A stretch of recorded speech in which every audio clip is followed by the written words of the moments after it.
Eu quero trazer para vocês uma aplicação que eu uso na minha empresa, de um negócio que tem vários autores, Dana Riley, Daniel Kahneman e tal, que tem livros aí que você compra na Amazon e pode ler, e são muito interessantes. A gente lê o livro, vê a teoria, mas não sabe como aplicar isso na empresa. Então, eu trouxe para vocês alguns exemplos de coisas que eu aplico nos meus negócios, dessa behavioral science, né, a ciência do comportamento. É um negócio que os psicólogos vêm estudando já há uns 10 ou 15 anos com muita seriedade. Desde a Segunda Guerra está se estudando isso, né? Tem, inclusive, vários experimentos eticamente questionáveis a respeito disso, mas, de uma forma geral, o que a gente descobriu é que nós somos muito mais previsíveis do que pensamos ser, ou do que gostaríamos de ser. Então, acho que vocês já ouviram falar muito em gatilhos mentais, aquela coisa de reciprocidade, de escassez e tal, e funciona, mesmo a gente sabendo que estão usando. Quando a gente fala da reciprocidade, por exemplo, que nós tendemos a querer retribuir a uma gentileza, e por isso você vai lá em Salvador e o cara te dá de presente, né, uma fitinha de como é? São João do Jardim, não sei o que do Bonfim, e depois a tendência é você querer comprar dele. Quer dizer, mesmo a gente sabendo que estamos sendo manipulados, a gente acaba tendo esse sentimento de querer devolver a gentileza. E tem outras, vocês já ouviram falar da questão do elevador, né? O elevador demora muito, o cara, em vez de trocar o elevador que custa centenas de milhares de reais, põe um espelho ali na sala de espera, né? No hall, que aí a percepção de tempo muda, porque o cara fica se olhando no espelho e aí as reclamações diminuem. Então, coisas desse tipo que aparecem no nosso cotidiano corporativo e que tem a ver com a maneira como nós percebemos as nossas experiências. Tendo isso em vista, tem 3 efeitos que eu uso no meu dia a dia. O primeiro é o efeito da sequência. Quando a gente fala de efeito da sequência, a gente fala de as pessoas não lembram de toda a experiência. Aqui, por exemplo, essa aula que a gente está tendo, vocês não vão lembrar da experiência toda. Vocês vão lembrar, no futuro próximo, de alguns momentos, nos momentos mais marcantes. Na verdade, vocês vão lembrar de 3 coisas. Você vai lembrar da tendência, se a tendência é positiva ou negativa, se é uma tendência de dor ou de prazer, né? Se é alguma coisa que, no geral, no final das contas, deu mais prazer do que dor ou mais dor do que prazer. Isso você vai se lembrar. Você vai lembrar dos pontos altos e baixos. Por isso é tão importante você sair da monotonia, porque são esses altos e baixos que você lembra. E a gente lembra do final. Lembra mais do final do que do início. As pessoas dizem, você tem que começar bem e acabar bem. Sim, é importante começar bem e acabar bem. Mas é mais importante acabar bem do que começar bem. A gente prefere experiências que melhoram com o tempo. Essas pesquisas todas descobriram que é melhor a gente ganhar primeiro R$ 5 e depois ganhar R$ 10 do que ganhar R$ 10 primeiro e R$ 5 depois. Antes, por exemplo, eu me forçava para começar a implantação. Eu tinha um problema de implantação, né? Às vezes, quando eu vendia muitos sistemas e não tinha tempo de compor a minha equipe de implantação, o que eu fazia? Eu fazia a primeira implantação rapidamente, né, botar um sorriso na cara do cliente, e depois as outras iam sendo adiadas. Eu preferia começar 5 rápido do que adiar e depois fazer de uma vez. E a gente descobriu que não, que o cliente fica mais feliz se a gente alinhar expectativas e dizer, olha, a tua implantação começa daqui a 30 dias, a tua implantação começa daqui a 20 dias, e depois fazer tudo de uma vez. Então, o final é mais importante do que o início. E isso é uma coisa que você vê em muitas empresas, que o cara, assim, ele adia, mas depois, quando vem, pum, faz tudo de uma vez. Então, demora mais no planejamento, na preparação, você fica puto, reclama e tal, mas depois que ele te atende, a gente fica tranquilo. Então, o final terrível tende a dominar a lembrança, mesmo que a maior parte da experiência tenha sido agradável. Então, a gente tem que tentar fazer um final feliz, mais do que um início ou do que um... Claro, a experiência toda tem que ser minimamente agradável, né? Mas o que conta mais é o final. Um outro efeito que a gente usa muito nas nossas programações é o efeito da duração. A gente descobriu, a gente não, né? As pesquisas descobriram que pessoas que estão engajadas, elas percebem menos o tempo, né? Você mesmo vive isso. Você, às vezes, faz coisas que você não vê o tempo passar, você está divertido, né? Você está engajado. E tem outras que são entediantes e que parece que o tempo não acaba. E, assim, o mais engraçado é que quando as pessoas são levadas a prestar atenção à passagem do tempo, elas tendem a superestimar o tempo decorrido. Então, qual o resultado disso? Um vídeo de 10 minutos parece demorar, parece ser menos conteúdo do que 5 vídeos de 2 minutos. Por isso, vocês entrarem em alguns produtos meus, por exemplo, Delegação Eficaz, tem 27 vídeos de, cara, alguns vídeos têm 2, 3 minutos. Entendeu? Então, aulas que antes... E eu tenho esse mesmo curso, por exemplo, em 50 minutos. Mas é que uma aula de 50 minutos parece ser menos conteúdo do que 27 aulas de 2 minutos. Curioso isso, né? Mas você pode usar a seu favor. Então, o conteúdo prazeroso, quando você tem uma experiência positiva, e como ela é organizada, domina a percepção do cliente e as avaliações. Então, quando você tem alguma coisa legal, vale a pena segmentar ela, dividir. Então, você tem alguma coisa que vai ser muito divertida, é melhor dividir, né?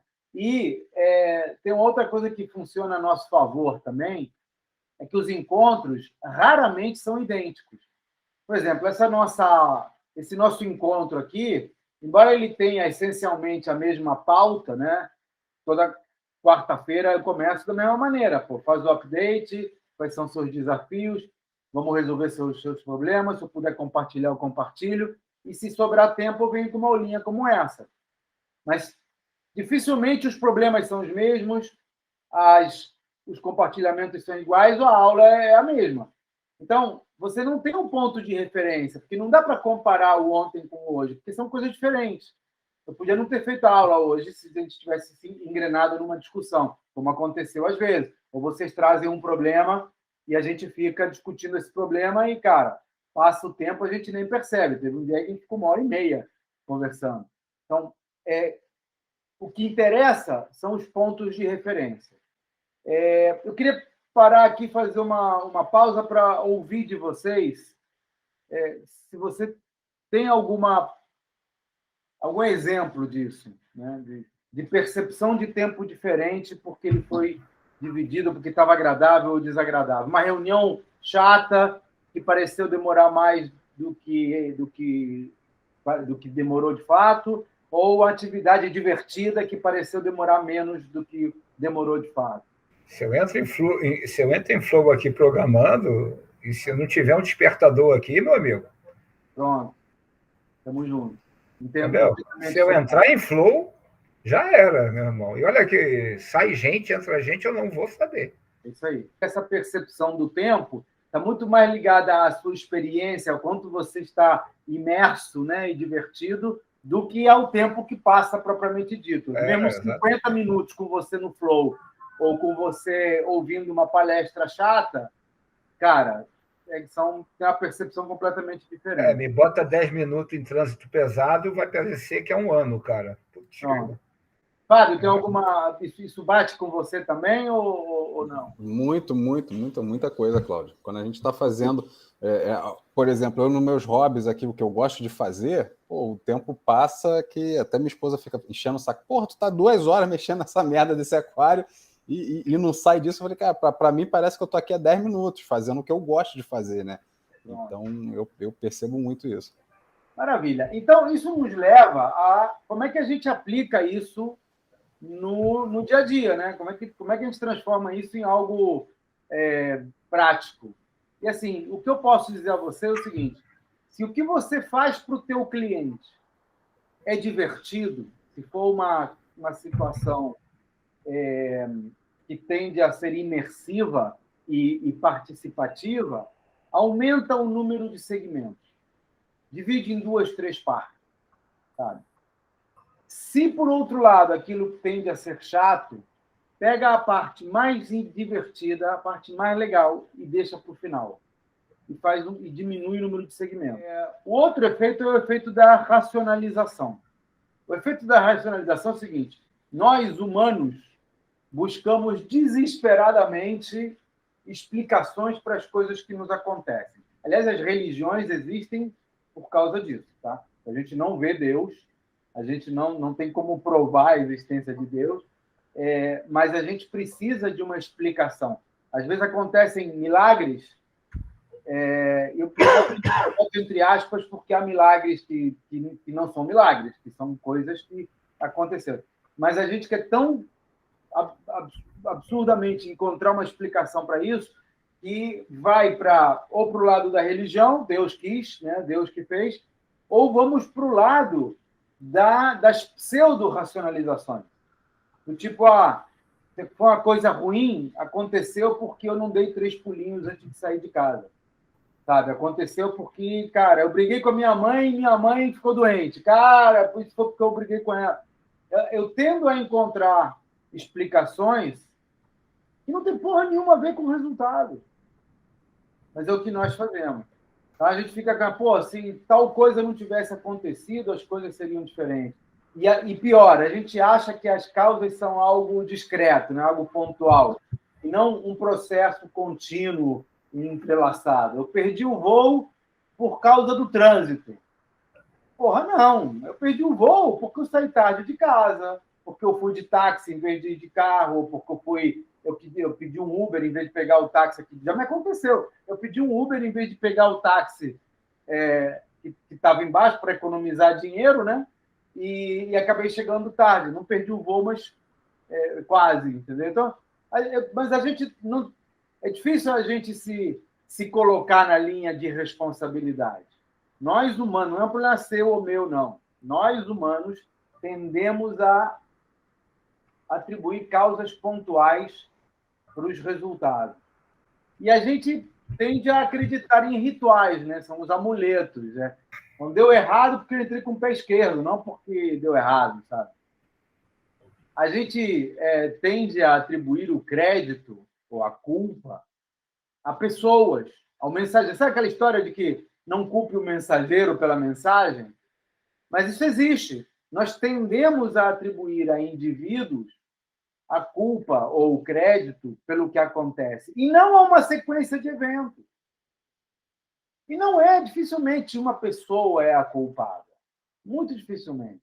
Ou leva o crédito, né? Ou é merecedora do crédito. Normalmente é uma sequência de eventos. Olha, se você analisa a história política e econômica de qualquer país, não só o Brasil, não, você vai ver que o presidente tem seu mérito, independente do presidente, tá? Ele tem seu mérito ou sua culpa, mas ela é um ponto na sequência, sabe? Existem outras questões a serem consideradas que dizem respeito ao mercado internacional, que dizem respeito... Por exemplo, a pandemia, independente de você gostar ou não gostar do Bolsonaro, tá? E se é a favor ou contra, a pandemia atrapalhou o cara, né? Independente de você gostar do Lula, independente de você é a favor ou contra, o aumento do mercado internacional ajudou o cara. Pô, parece que eu sou bolsonarista, não sou. Eu quero dizer o seguinte, que tem outras coisas a favor e contra. Não é só culpa dele. Acho que tem culpa dele também, muita coisa. Mas não é só isso, sabe? Tem várias outras coisas. É a composição do Congresso, o mercado internacional, é o dólar, e tudo isso ajuda ou atrapalha, e isso gera, evidentemente, questão. Então, a gente tende a atribuir crédito ou culpa a indivíduos, né? Culpar o mensageiro pela mensagem.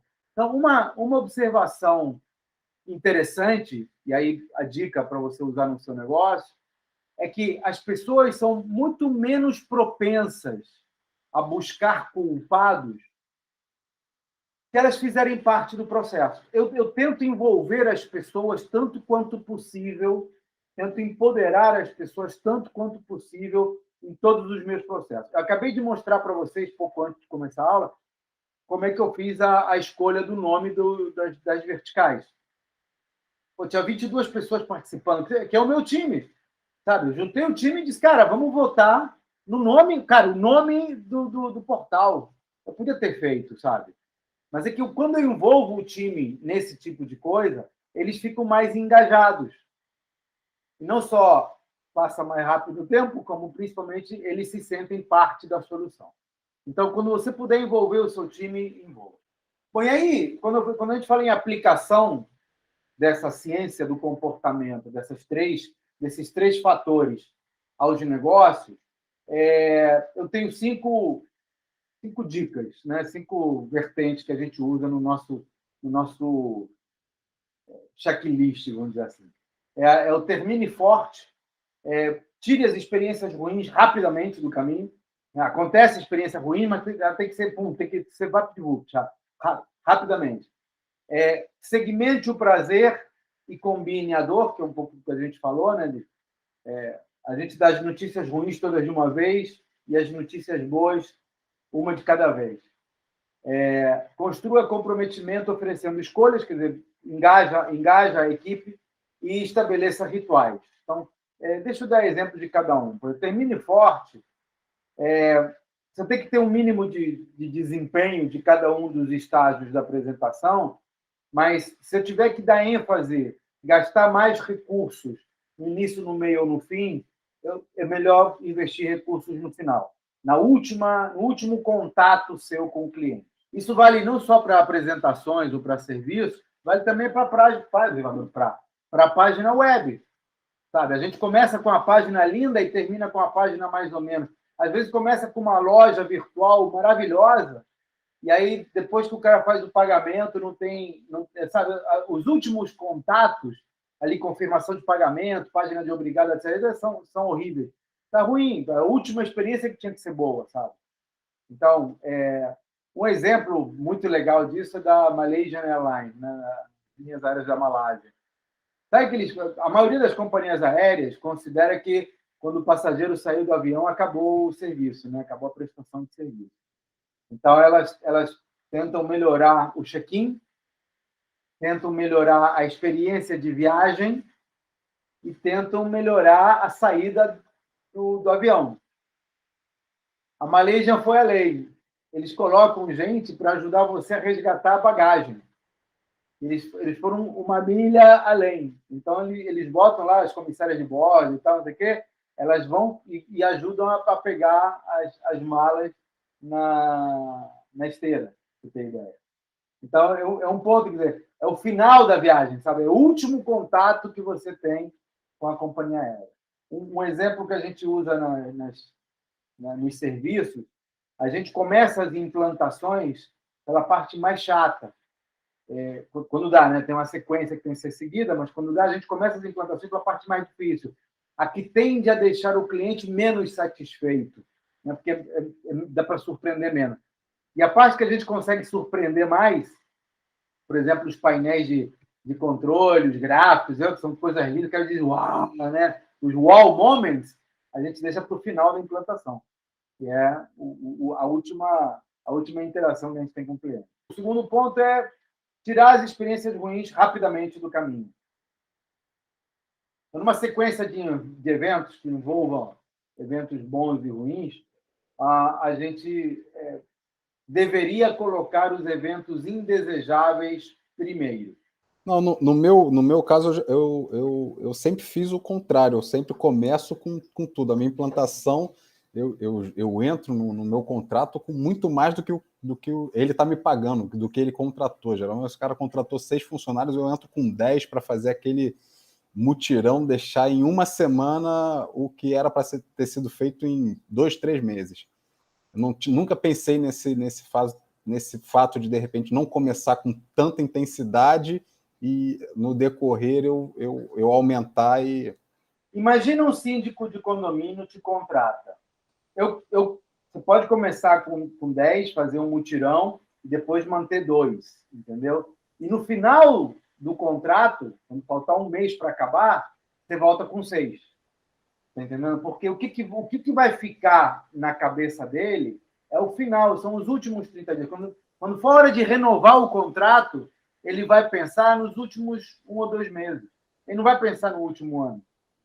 Se ele for humano, tá? Se ele for terrestre.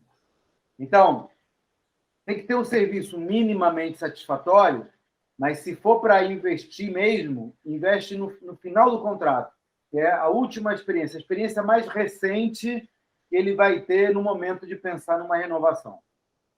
Essa é a minha sugestão, seria a dica, né, de hoje. A gente tem coisas parecidas que ambos trabalham com tecnologia, né? A parte de parametrização é a parte mais chata de qualquer coisa e a que enche mais o saco, né? Uhum. E aí você acaba tentando, mostrando o que aquela parametrização traz de benefício depois, por que ele chateou, fazendo um dashboard interessante, trazendo as informações que ele quer.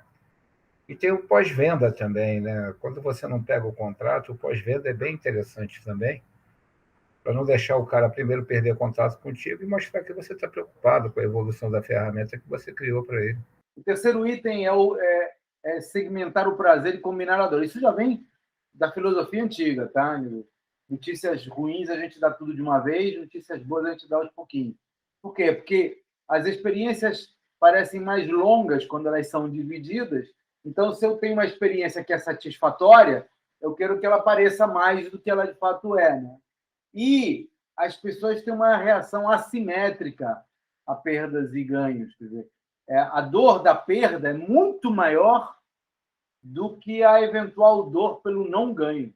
As pessoas sentem mais perder. O cara investiu em Bitcoin, tá? E perdeu 10 mil reais. Aquilo é muito pior do que ele não ter investido e, por isso, não ter ganhado 50 mil reais. Mas é muito pior. E eu já vivi isso na pele. A última vez que eu fui fazer um exame na clínica, em alguns meses, eu fiquei um tempo na sala de atendimento principal. Aí, da sala de atendimento principal, me mandaram lá no Samaritano, né?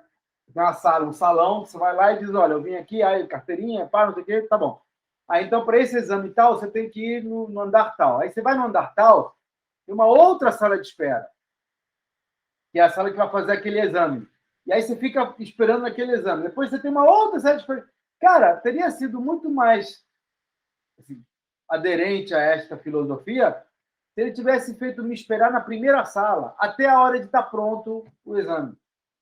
Porque, em vez de ele ter segmentado a minha espera em 2 esperas diferentes, às vezes uma terceira, depois teve a terceira espera, que era a espera de receber o laudo, né? Em vez de segmentar a minha espera em 3, podia ter feito uma espera única, mesmo que fosse pelo total do tempo, você está entendendo? E mandado o laudo para minha casa. E aí a minha experiência ia ser melhor. Quer ver outro exemplo que a gente está adotando agora na nossa URA?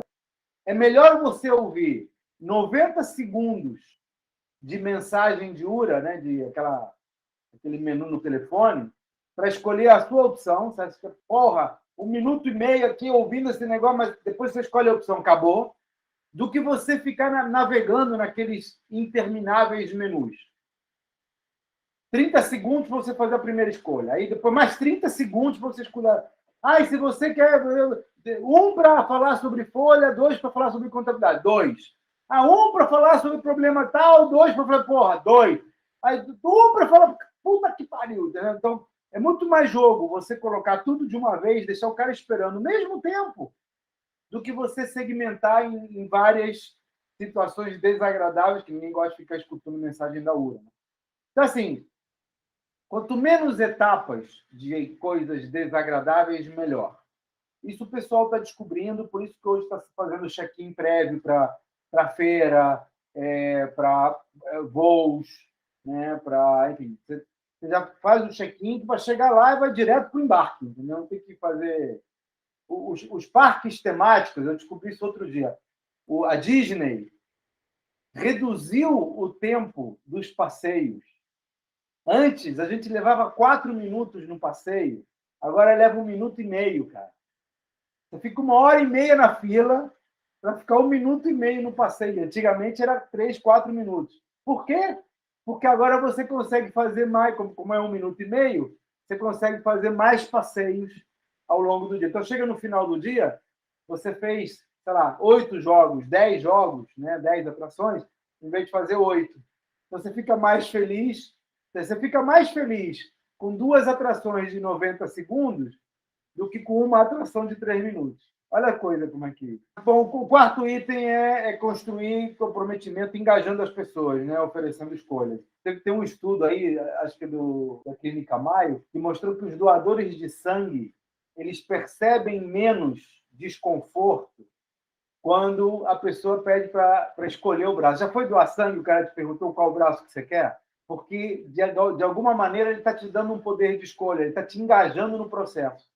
Você sente que está tendo algum controle sobre um processo que você não tem controle algum.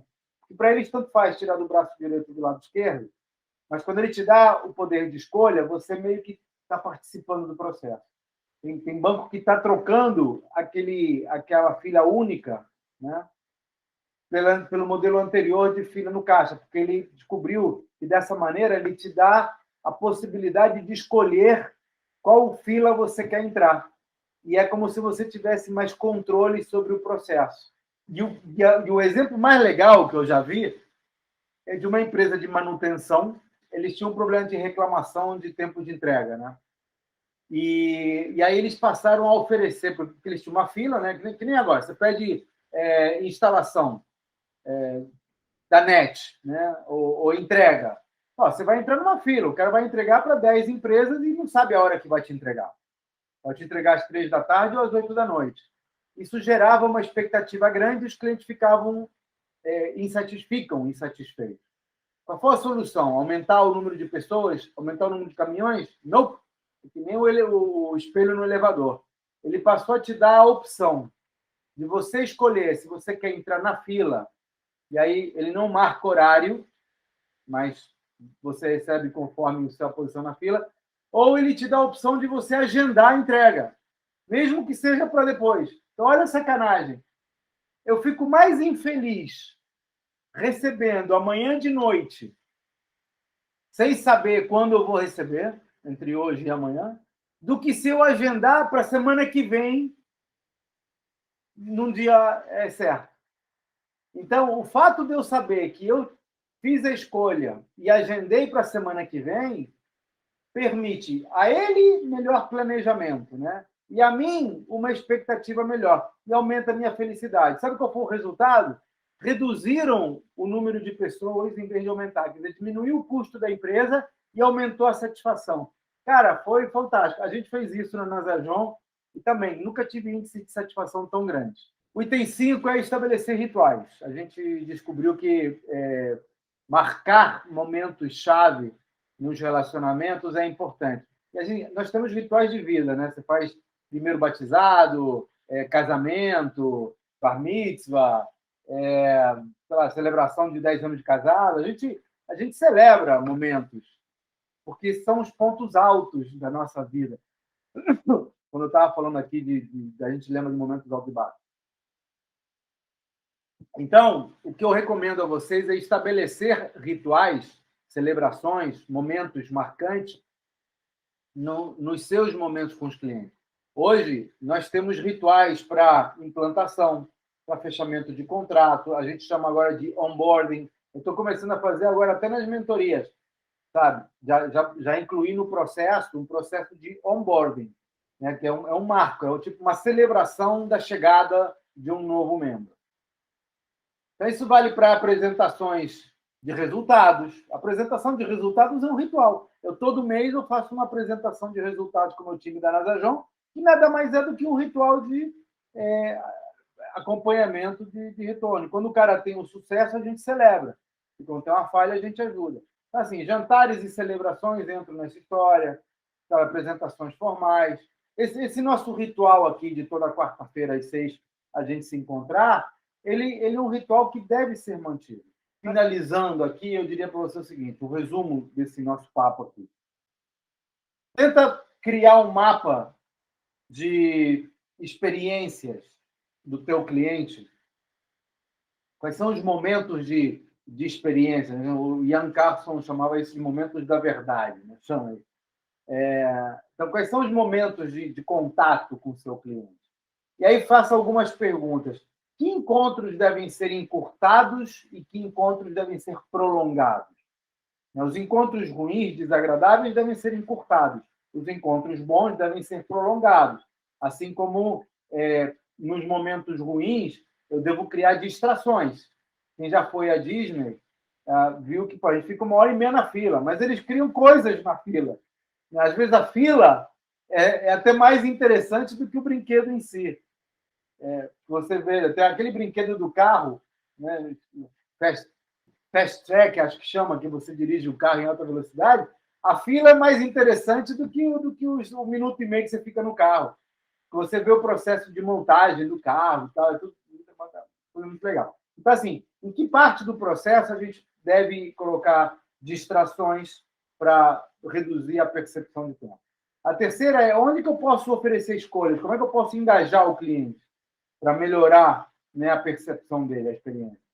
Que rituais eu posso criar e não devo violar? Né? Que rituais eu devo perceber aqui e trabalhar?